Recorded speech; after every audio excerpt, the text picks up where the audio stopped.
This is one of a series of interviews organized by a committee of residents of Carleton-Willard Village to record and document the World War II memories of fellow village residents.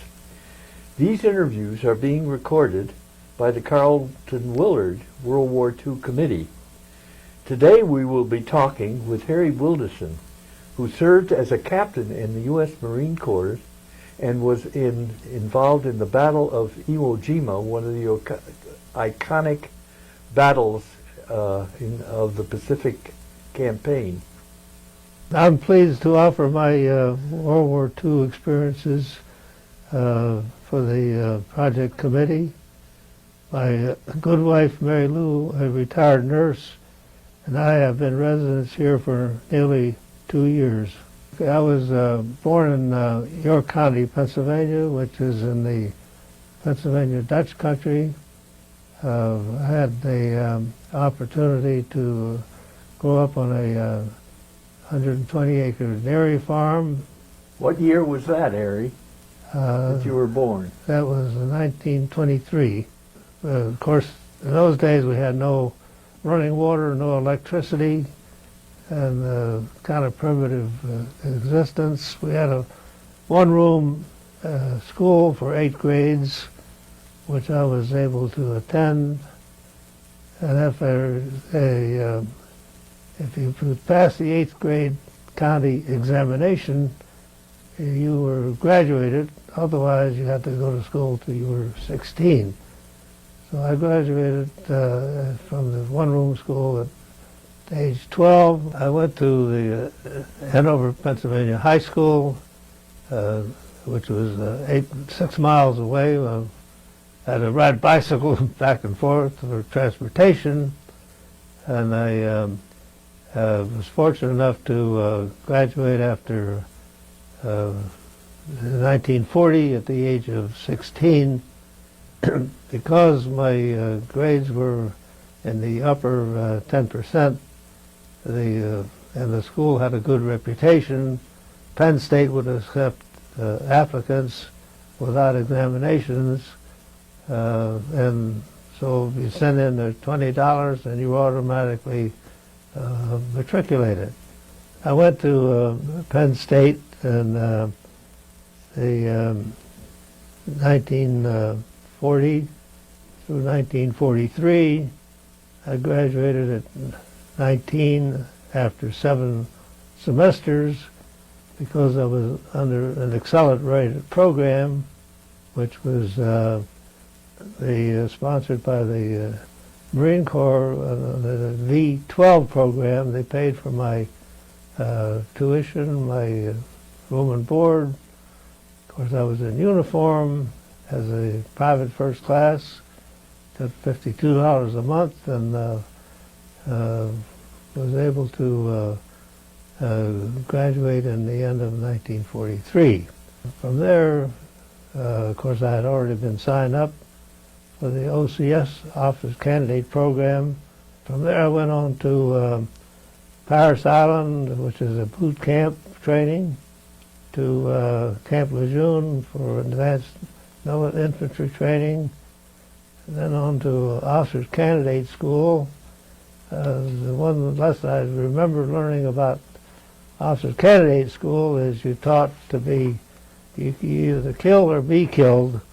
It was pretty harsh exposure.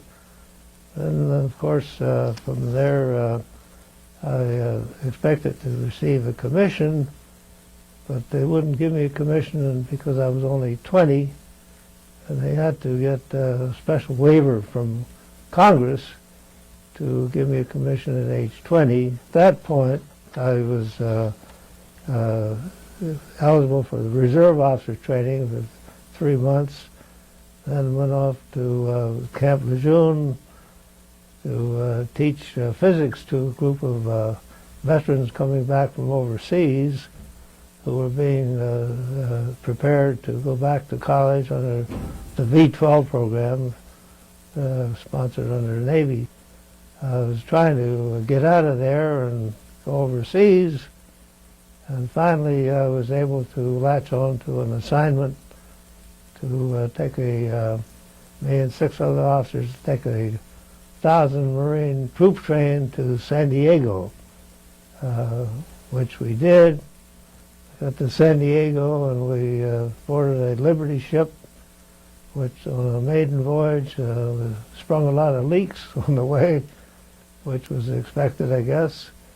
I went to Pearl Harbor, over to Island Maui, where we joined the 4th Marine Division, which was on training after their battle experiences in Roy Namur, Saipan, Tinian. And so I was made a company commander of the A Company, 1st Battalion, to the 25th Regiment of the 4th Marine Division, and had a getting acquainted period with these war veterans, which were easy to work with, and I had some great people. I made a point of collecting detailed information about each Marine, so I knew exactly where they came from. Then we took LSTs, landing ship tanks, to embark toward islands of Saipan and Tinian. And in that area, the ships rendezvoused for the invasion of Iwo Jima. Why was Iwo Jima important, Harry, in the war? Well, of course, strategically, Iwo Jima was stationed on the island only 750 miles from Tokyo, and was over the area where our B-29s were flying from Tinian to Japan, primarily Tokyo, and they had fighter planes stationed there, and they were shooting down B-29s on the way to Japan, and we were shooting them down on the way back, and the casualties were very high, and they felt they needed to take that island. So that was our mission, which I didn't know about until our battalion commander called us together one night on his ship and explained the whole situation. We proceeded to the island area and decided that we needed to follow the plans pretty carefully. We loaded onto Amtraks, went into the ocean, of course, and what date was this, Harry? This was February 19th, 1945. A date I won't forget for a long time. The Amtraks were the most modern amphibious landing craft of the day. It was, however, it was not suited for our landings because when we hit the beach, we didn't hit sand, we hit ashes, and the Amtraks couldn't get out of the water all the way, and they couldn't drop the ramps because it would have flooded the Amtrak. So we had to jump over the side, which wasn't very easy and offered quite a bit of exposure. Fortunately, the Japanese commander decided he would not try to inflict any damage for at least 10 or 15 minutes on the beach until the beach was completely crowded. And then, of course, he let loose with everything he had, and the devastation was terrible. But we headed for the terraces immediately, which got us away from the beach. So I think about everybody on the beach was either killed or wounded. And but then we had an obstacle with on the first terrace there were machine guns that would crossfire. Our problem was to get rid of those machine guns, and of course they were in pillboxes. The first inclination was to toss a hand grenade in there.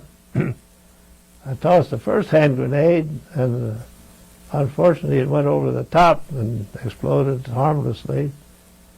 The second one I tossed in, I should have counted a little more time after I pulled the pin. But so I went into the pillbox. When it came back out, then landed right at my feet.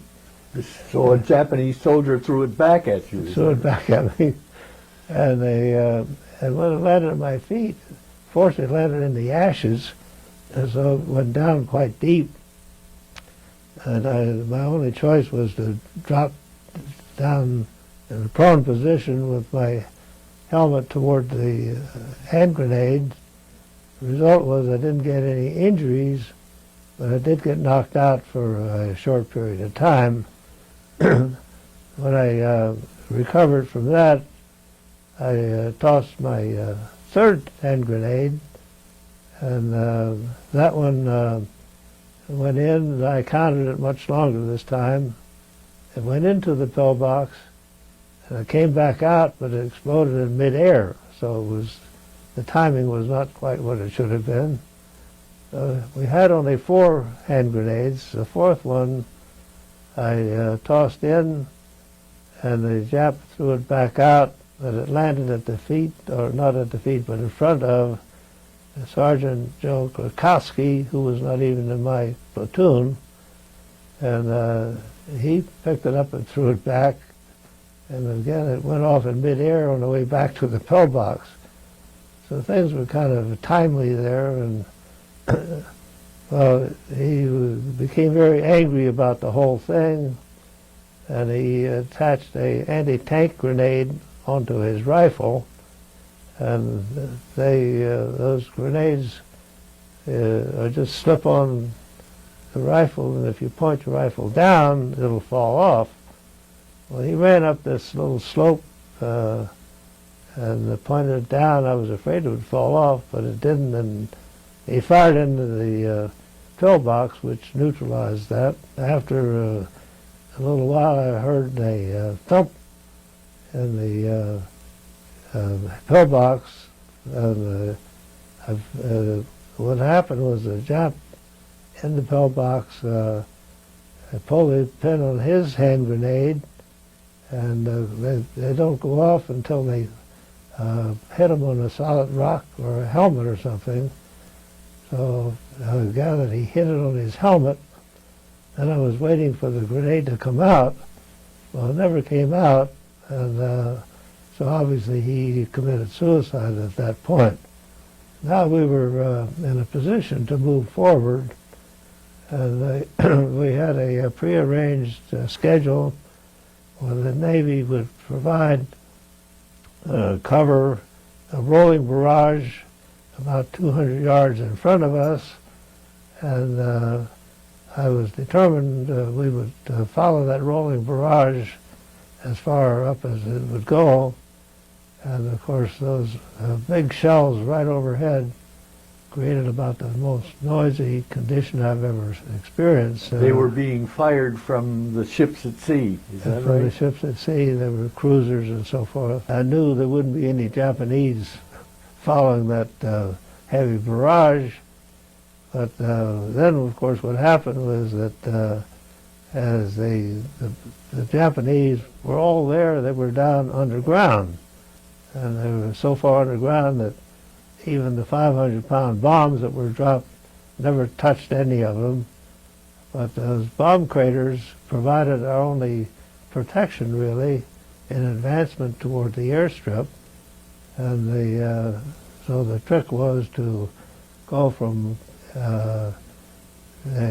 one crater to another for advancement. Meanwhile, they were firing machine guns at us from their concrete bunkers at the base of the airstrip. My machine gunners, of course, were their #1 target, and they didn't last very long because they were above ground and had no real protection.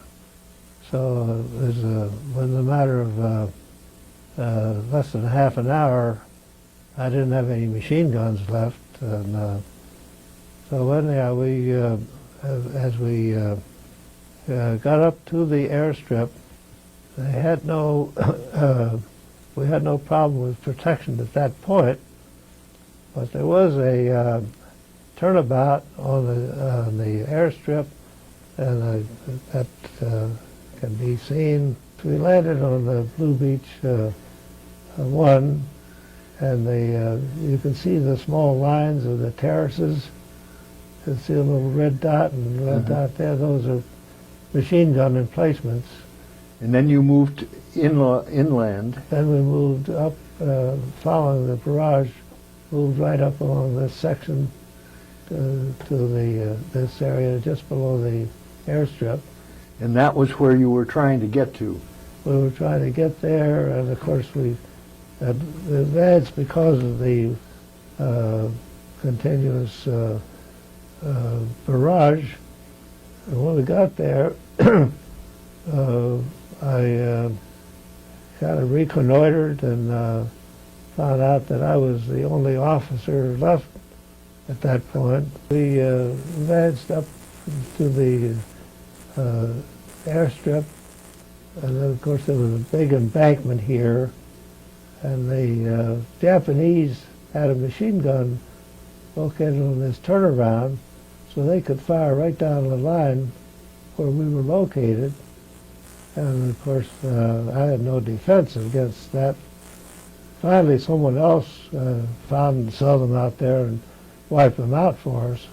After we reached that airstrip, I had a chance to take an assessment of what proof I had. I found out that I had no other officers. And of course, my company commander, I found out later, was squirreled away in a Japanese secure headquarters down on the beach under a cliff. And he never came out for at least 3 or 4 weeks, and I never saw him. So he left you alone? So I was alone, and the only line officers I had were 2 sergeants. My sergeant who had my first platoon, my first squad, and another sergeant at the second squad, and the third sergeant was already killed. So now I had the company and probably only 100 or so left in the total company out of 265. And so now I had to reorganize that group before we moved out. At that point, I recognized I had 22 of my men killed in action, 9 combat fatigue cases, 8 were wounded, 6 were missing, 1 had shell shock, and only 12 were okay, including myself, which means I had an 80% loss of my men. And as a company as a whole, I wasn't sure how many were lost. And that was only on the first day, Harry, or was this? Yes, it was the first day by 12 o'clock. So first day by 12 o'clock. Yeah. So now I had 2 excellent sergeants. My job was to hold them back rather than ask them to move. And constantly I'd say, wait a minute, I'll tell you when to go. Well, we advanced a bit and found out that there was a heavy artillery piece located right here at the end of the airstrip. It was one of those heavy artillery pieces that could be retracted, and the Japanese could go underground under this heavy steel plate, and when they wanted to fire, they would simply open up that plate, come up and fire, and they would have pretty good protection.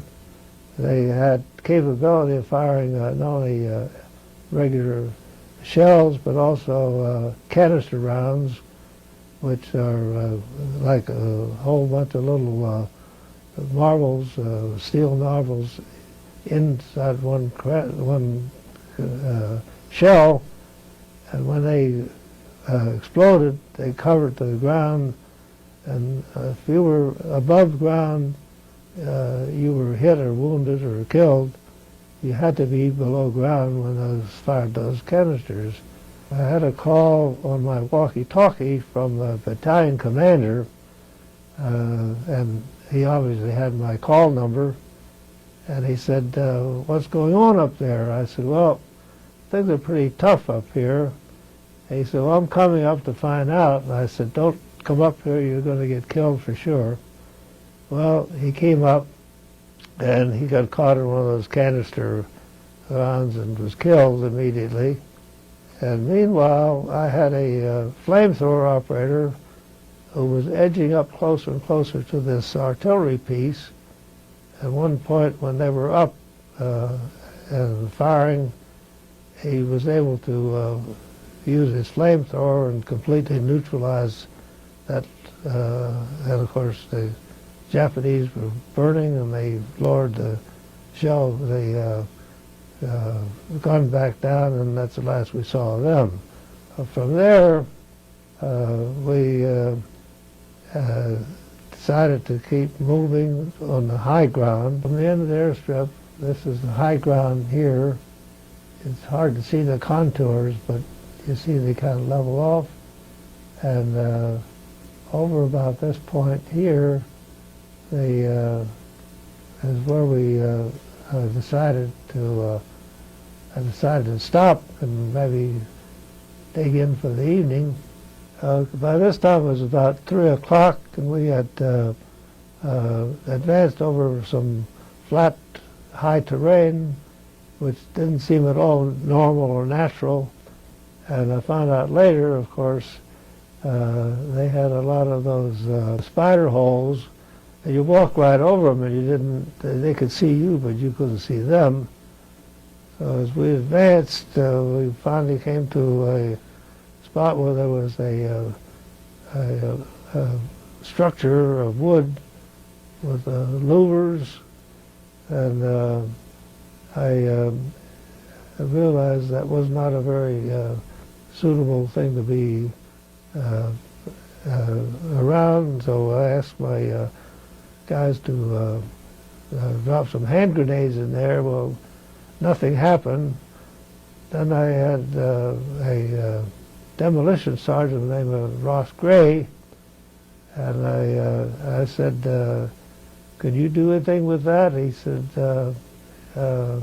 sure. So he put one of these satchel charges, I think they're 21 pounds, if I recall, of composition C2 plastics, which is far more explosive even than TNT.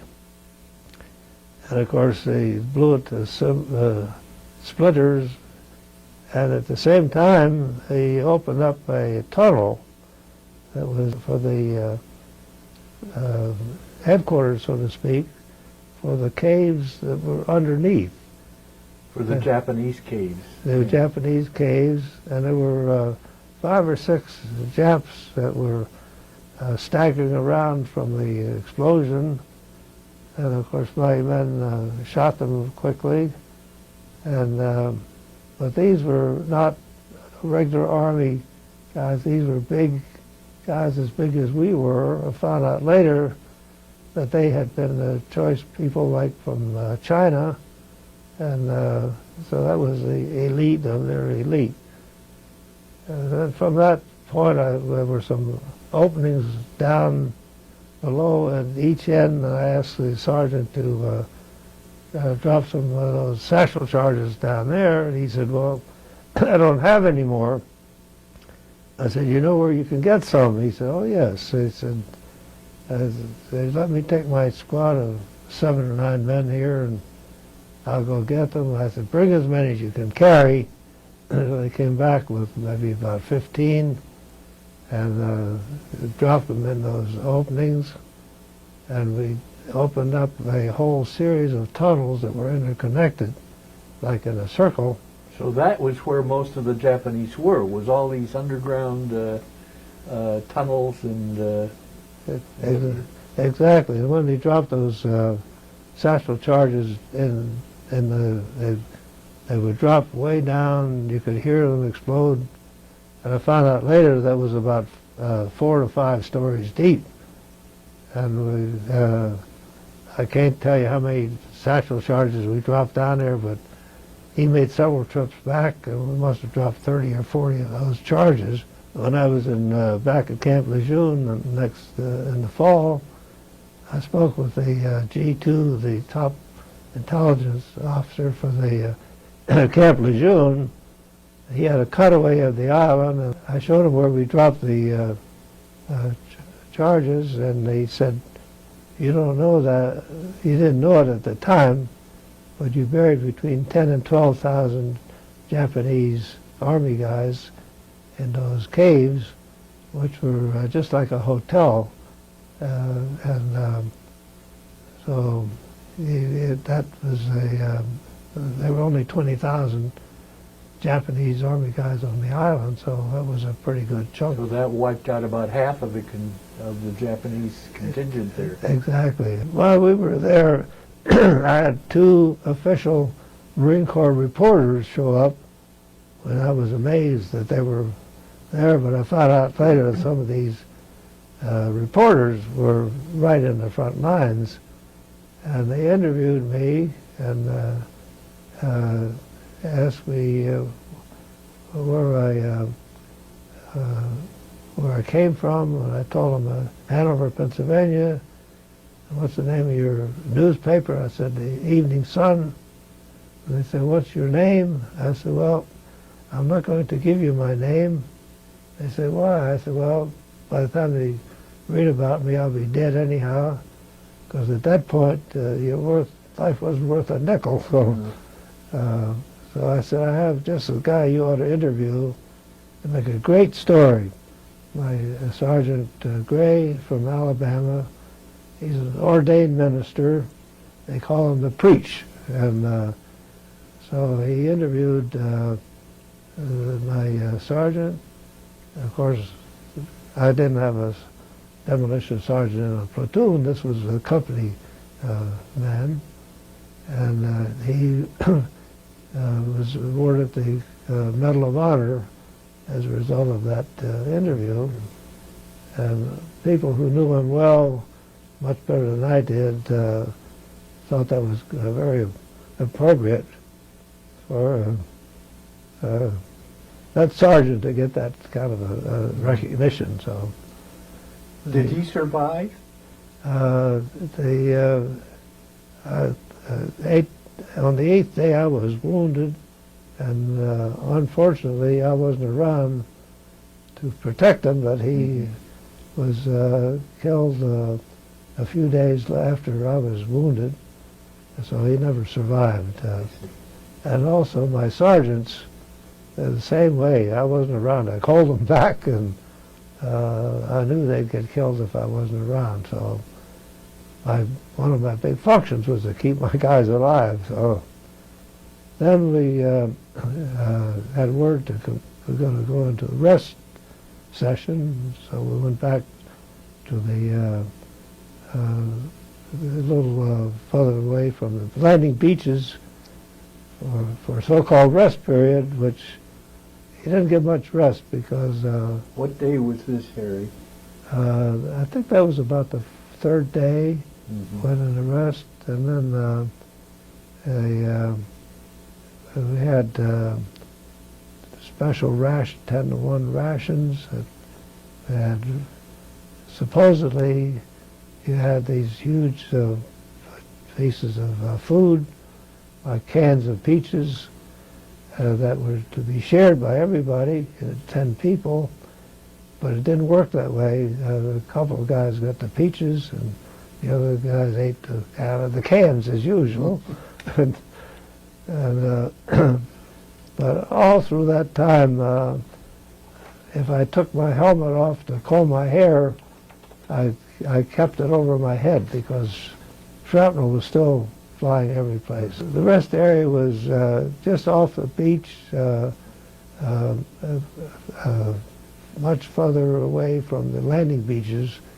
I see. But it was still part of the narrow section of the island. Like I say, it was not much of a rest area, and the only protection we had again with these bomb craters where we could hide in. By this time I received replacements and had probably well over 200 men in my company. And at this point I still had no commissioned officer other than myself. And then my captain, of course, was hiding out in his little protected area.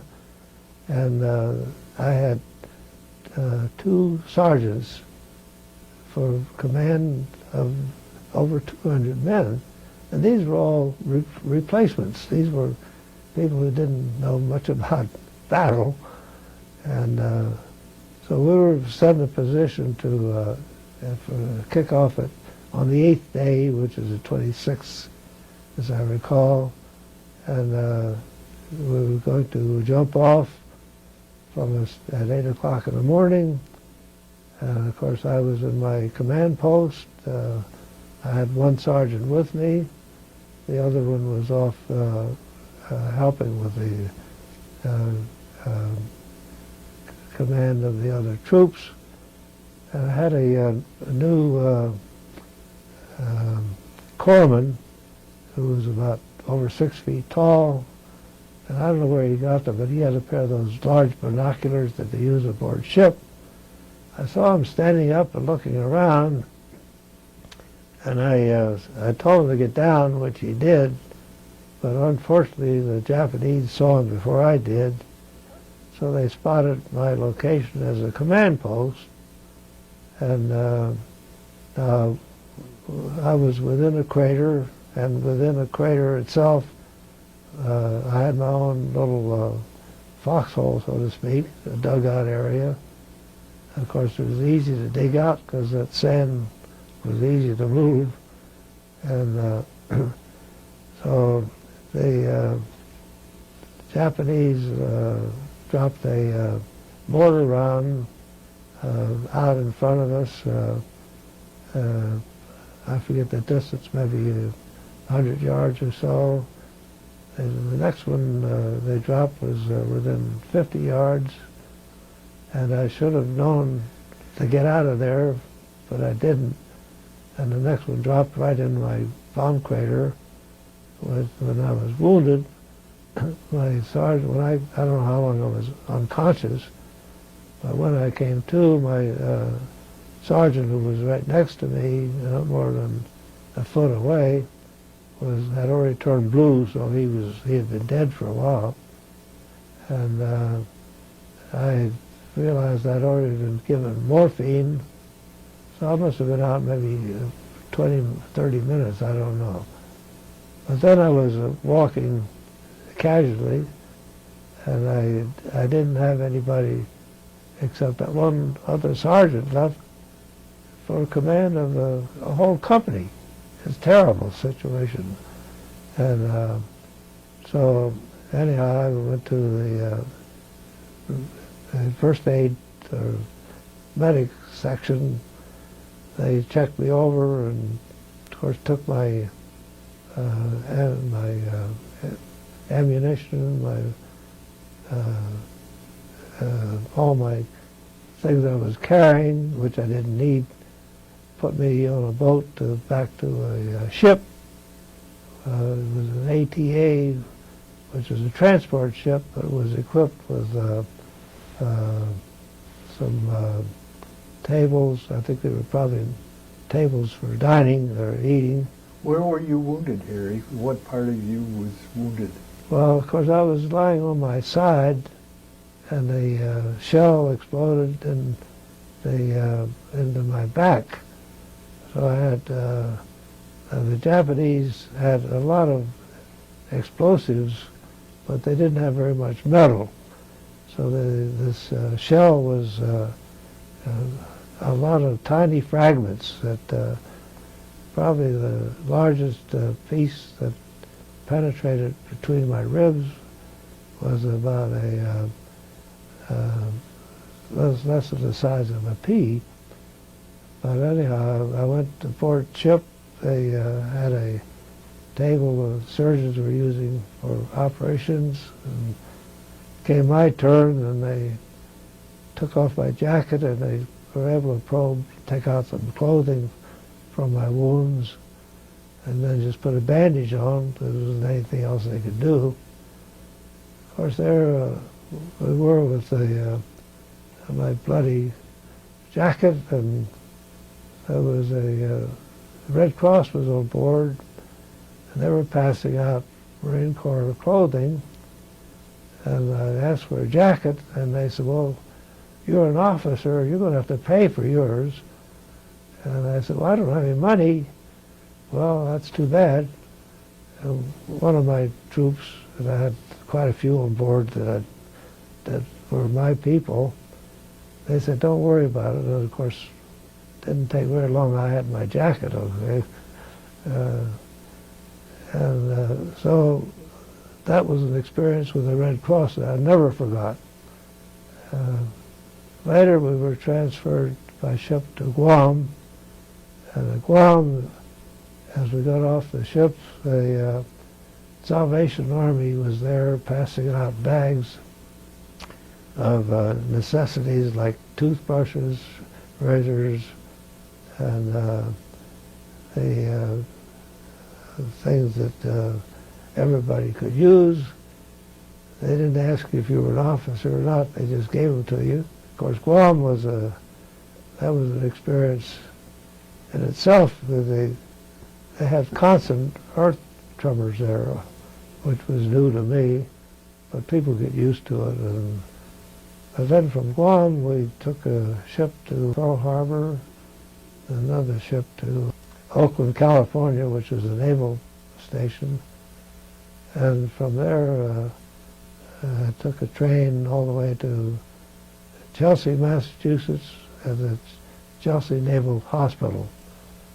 I was a walking patient there, and after about a month, they decided that they probably not too much to do about my condition, so the medical board had a meeting and called me in and said, "Well, we've assessed your situation, and the largest pieces of metal that actually penetrated between your ribs are in your chest cavity, and they're not really affecting any vital organs. And to remove them, we'd have to take out a rib, maybe 2 ribs." And they didn't think that would be a very good choice. And what did I think? I said, "Well, what will happen?"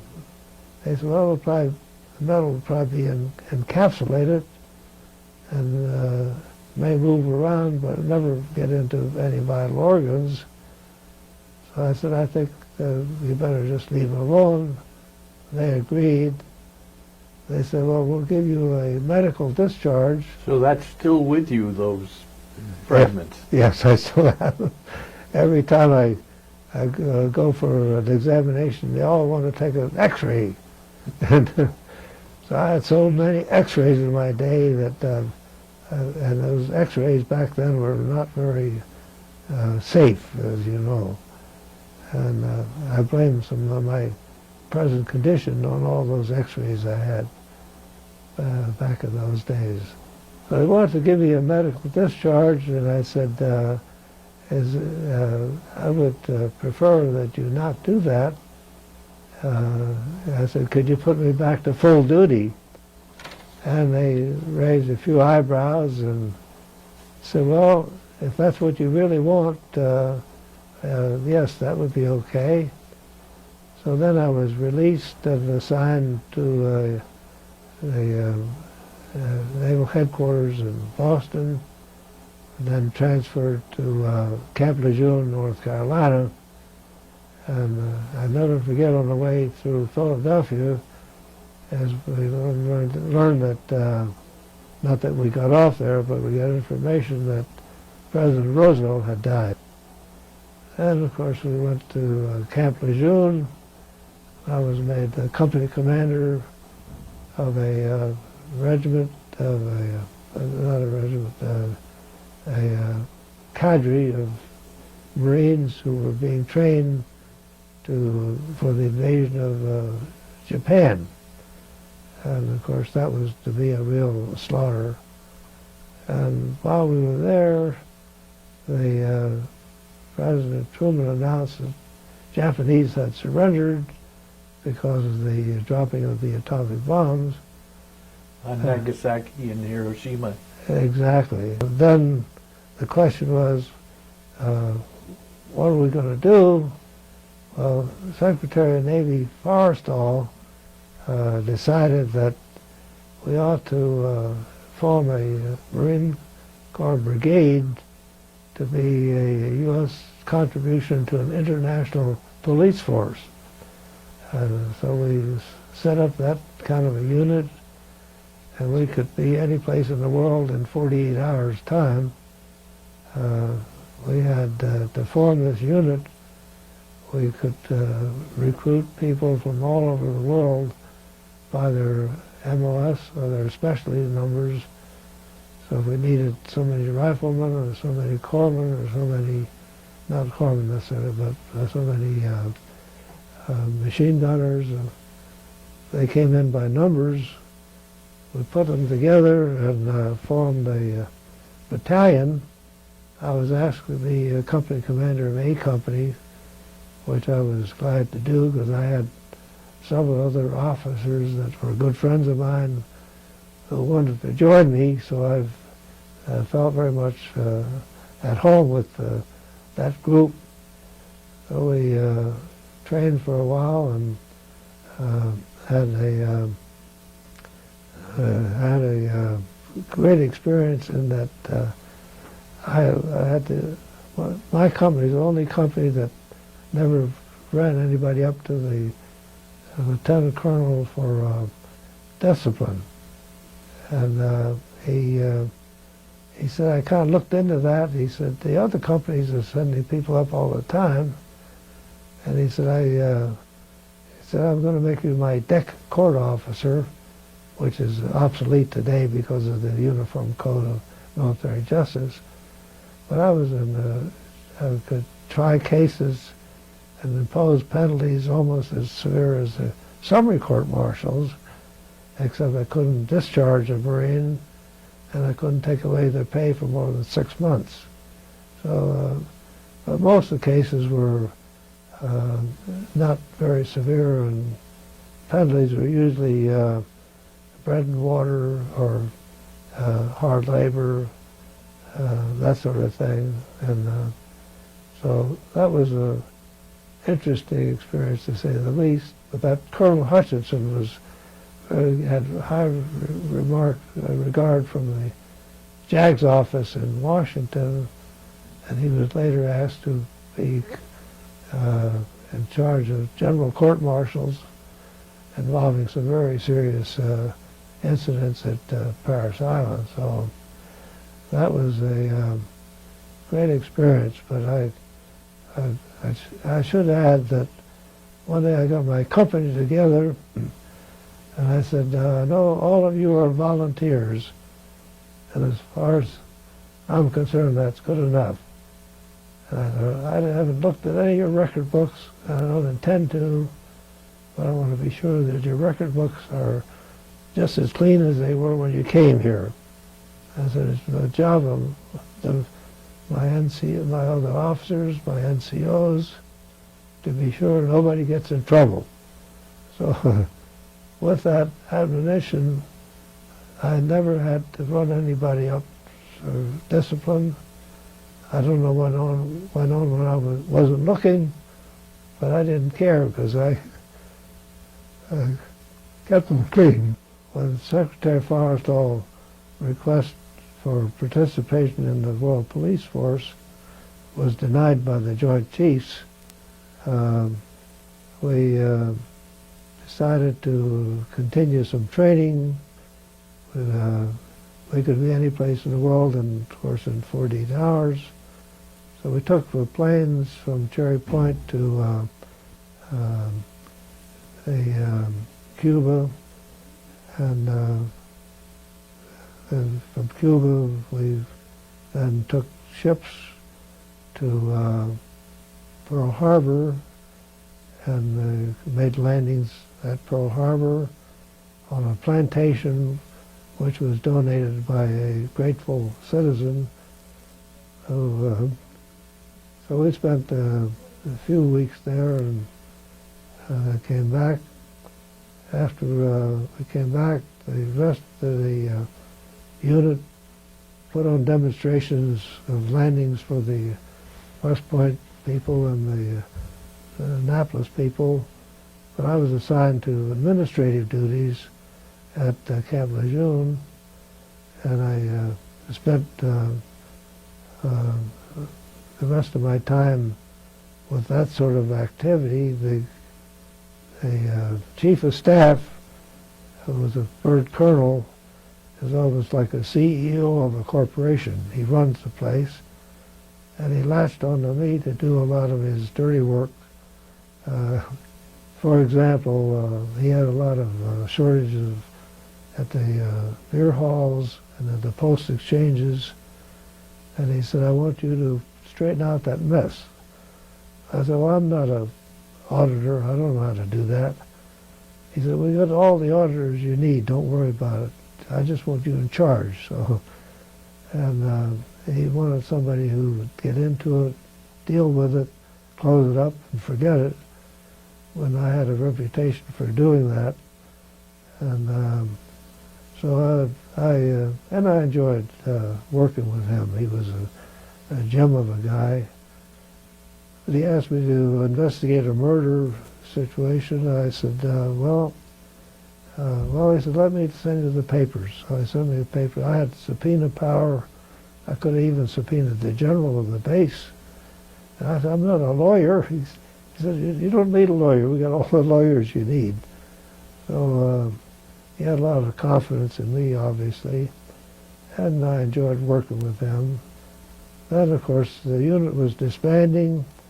The people were being assigned to going to China, and I wasn't very interested in going to China. And I was interviewed by Chesty Puller, who was the most decorated officer in the Marine Corps at that time. He had 5 Navy Crosses, which is the highest commendation you can get from the Navy. And so in the interview, he explained I could write my own ticket. I could join the CIA, which is a newly formed group. He said the State Department would love to have you. The FBI would be happy to have you. He said almost any job you wanted in the government, you could have. And he said, "No," he said, "if you stay in the Marine Corps, you're not going to make much money, but you'll have a lot to talk about." So he said, "Do you have any questions?" I thought he might ask he thought I might ask a question about my opportunities, but instead I said, maybe I'm out of line, but well, why did they call you Chesty Puller? And he said, "That's a fair question." He said, "When I was in Guadalcanal, I had part of my chest shot away, and they put in a steel plate, and I can't relax my chest. So that's how I came by that name." From there, I decided I didn't want to go to China, and so the colonel was anxious to know what my orders were going to be, but I had requested release to inactive duty, which happened, and I decided to go back to school. And I went back to Penn State under the GI Bill, which was a pretty generous benefit. So I did my 3 years of training for a PhD. While I was doing that, I took a job as a health officer for the town of State College, and had some interesting experiences there. Your PhD was in agricultural sciences, wasn't it? Yes, it was primarily dairy science, which heavy majors in microbiology and biochemistry, and of course I had a lot of other engineering courses with that.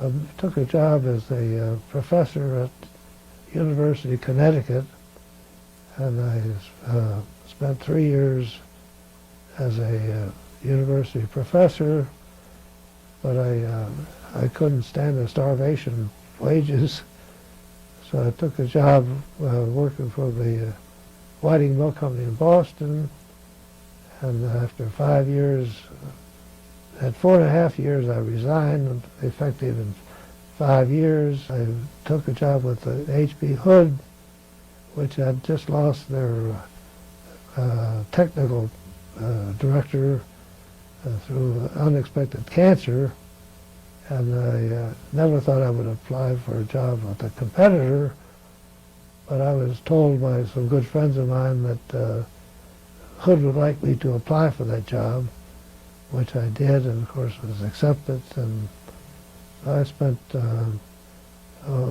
almost 30 years with them until when I was age 60, I was told that while I was on vacation on the Cape, I came back and the CEO had abolished my department, and I was now retired at age 60. So that was kind of a surprise, and because I said I wouldn't sue them for age discrimination, they gave me a golden parachute. A few days later, the president of the dairy division offered me a consulting contract, which I changed a few numbers and accepted. And within a year, I had another consulting contract with our citrus division in Florida, and with our another one with our cheese division in Pennsylvania. All people that I had been quality control director for all their activities. Harry, just in summary, what did the Marine Corps experience leave you with for the rest of your life? Well, of course, I've been always very thankful for that time in the Marine Corps. I did have some after effects, of course, of the PTSD, which they didn't talk about back in those days. I had more effect of that than I realized, and I think I'm still have some residual of that, but at that time they didn't diagnose that sort of condition. But then I had a big struggle with VA to get my compensation, and I did finally end up with 100% disability, which gives me quite a few benefits. That's how I get my walker and some other gadgets. But I've been always very grateful for my opportunity in the Marine Corps, even though I had some residual effects. But I met an awfully lot of nice people, and well, you got quite a few awards for your service, did you not? Well, recognition from various places, including the state of Massachusetts. Well, that's true. Our division commander gave me a letter of commendation, and I got the awards from the Massachusetts Senate a few years back for recognition of my service. I also got the Purple Heart, and which I received like in the second year I was in the Marine Corps. Thank you very much for this very important story, Harry. Your experiences are something that I think we all want to learn from, and we appreciate the time in telling us your story. Well, I'm delighted to do it. Thank you very much.